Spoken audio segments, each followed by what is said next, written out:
niaba ya serikali, kwa niaba ya mkurugenzi. Kwa hiyo yuko hapa. Ndio anasimamia majukumu yote. Na yeye ndio mwenye mamlaka kugawa madaraka mengine kwa wengine. Wanafuata mwalimu mkuu msaidizi ambaye anasaidia sana, anamsaidia mwalimu mkuu. Kwa sababu kwa wakiwepo majukumu ya mwalimu mkuu ndio anayofanya msaidizi wake. Ila tu baada ya kukabidhiwa na nani? Na mkuu hana maamuzi ya mwisho mwalimu mkuu msaidizi. Lakini kutawala mwalimu mkuu msaidizi, lakini pia tunao waratibu wa taaluma, lakini pia tunao mwalimu wa maadili, mshauri wa dini siku gani? Yuko pale mwalimu wa nidhamu wa shule, lakini yako ziko department nyingine nyingi ambazo pia zinawajibisha watu kwa nafasi mbalimbali.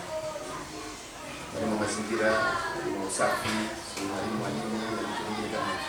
Kwa hiyo mfumo wetu wa utawala ulivyo. Hao wengine wote wanapata nafasi ya kutawala kupitia mwalimu mkuu ambaye yeye ndio anawagawia wale. Na tugawi tu na anamwandikia kama uteuzi kwa maandishi na anateuliwa na anakiri kuteuliwa na kukubali ile nafasi kwa anayefanya kazi. My name is Hussein Fadhili Salum. I am a chairperson of group number 11 and we are here to present the studies concerning with administration and management. So we had looked about two firms, that is private firms and public firms. About the public firms, we look about Abood Yard, and about government firm, we had looked about the Bungo Primary School. Thank you. Bungo Primary Schools was started in 1930s as a schools that was introduced by the Indian peoples. Bungo Primary Schools is the school that is found in Morogoro municipality, and so after that in 1964 Bungo Primary Schools was privatized by the government of Tanzania. So until now Bungo Primary Schools is under the government of Tanzania. Organization structure of Bungo Primary School is lacking according the first is the head of the school, second is assistant, the third one is academic, the fourth one is discipline, and the student of Bungo Primary School. My name is Salome Magida. I'm here to talk about the government policies and laws, how affect the Bungo Primary School. According to the headmaster, he says there's no any negative effect, but it includes a lot of challenge. Example of those challenge: lack of classrooms, because the president of Tanzania says there's no end bills of parents which are required to pay to the schools. The management of human resources, according to the headmaster of Bungo Primary School, the management of human resources under the head of school. This means that the head of school is the one who knows how to manage all human resources. In staff relationship at the Bungo Primary School, there is a relationship in which whereby they offer breakfast and lunch for teachers every day so as to avoid the frequent movement for them when they are at the school. Second, sometimes the staff are offered with safaris and certificates as a way to motivate them.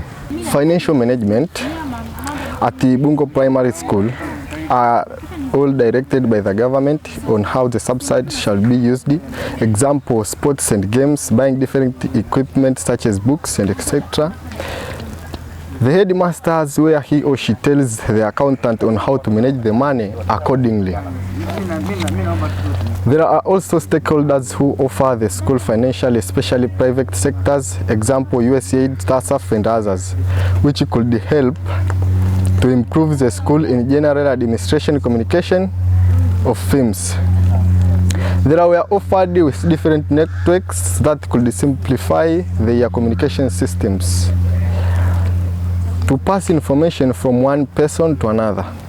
This was due to the new system which was introduced by the government on school data is collected electronically, example, collecting the student attendance and the teacher's performance on their network. There is also free Wi-Fi, which provided by the government, and also computer room with more than 20 computers and 50 GB per month. Well, now we are going to speak about Abudi Yard.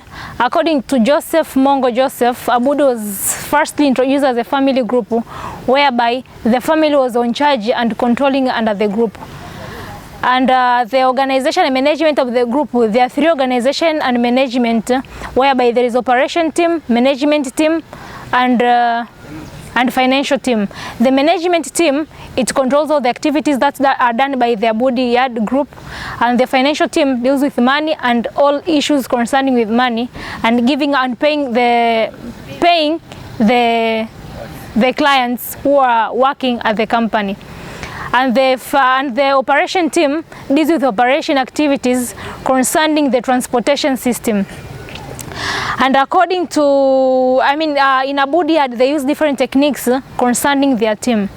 They use the risk assessment, they use policies, different policies concerning their team, and they use, Okay, let's see about the relationship between the relationship and motivation that are given by the organization. They give out different motivations to the clients who are working at the company, like and the motivation is given according to the work that a person has performed. The administration communication in Abudi, it's well, since there is good relationship from the top leaders to the lower leaders, whereby the low working class are cooperating well with the high working class. In this case, the communication system from the top down to the bottom up is well. Financial management, as we saw in one among the organization management, the financial management deals with money issues, and the accountant of this team is responsible dealing with all issues concerning with money. In the other case, how Tanzania policy affects, or how Tanzania policy motivates this company. Most of the policies that are enacted by the government, in other case, they motivated the company, because according to Joseph Mongo, he said that most of the policies that are enacted about the reducing the speed, sometimes it is benefit to them, because the car lasts for a long time without getting any distractions and all that.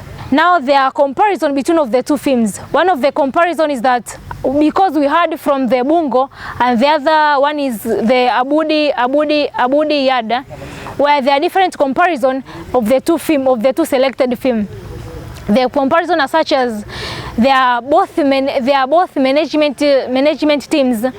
The management teams, they all perform the different works of controlling and all the management resources under the company. More about that, there is financial team. The financial team also performs the same work of money, concerning the money issues, like paying the teachers and all that. The other thing is about the policies. All the organizations are under the policies that are under the control of the government. About Abudi, the policies, they guide how they guide the company, as well as Bungo Primary. They use policies and other motivations that make them to reach their goals and accomplish their missions, such as the motivations like from Abudi Primary, like Mzazi Somwa na Manao. That is one among the motivation that is kept so as to motivate both parents, teachers. My name is Elias Miayo. I'm here to conclude on the work of motivation between the two films that we worked on, which are the private and government film. The private film was Abudi Yard and the government film was Bungo Primary School. It took us about 2 weeks to work on the films, and I would like to give my full thanks for the participations of all the members who helped us on accomplishing our work. Firstly, I would like to thank the head teacher of Bungo Primary School. Secondly, I would like to thank the human resource manager of Abudi Yard, who taught us on the importance of motivation on his company as a private firm.